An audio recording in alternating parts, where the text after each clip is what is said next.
अगर मगर खत्म, क़यासराइयों के बादल छट गए। आम इंतखाबात 8 फरवरी को होंगे। सदर मुमलिकत और इलेक्शन कमीशन मुत्तफिक हो गए, एलामिया जारी कर दिया। कल सुप्रीम कोर्ट को भी आगाह कर देंगे।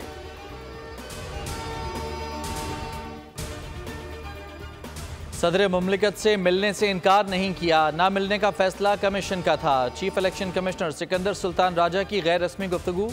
हमने सदर मुमलिकत को ख़त्म 11 फरवरी की तारीख दी। मुत्तफ़िका फैसला हुआ कि 8 फरवरी को इलेक्शन हो। हर कोई कहता है इलेक्शन शफाफ हों, लेकिन मुदाखलत भी की जाती है।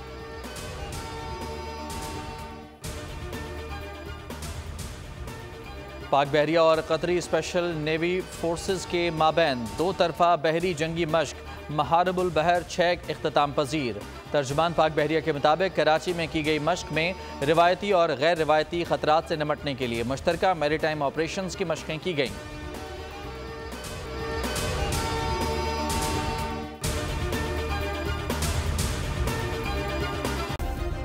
सब्सक्राइब करें और बेल दबाएं ताकि कोई खबर रह न जाए।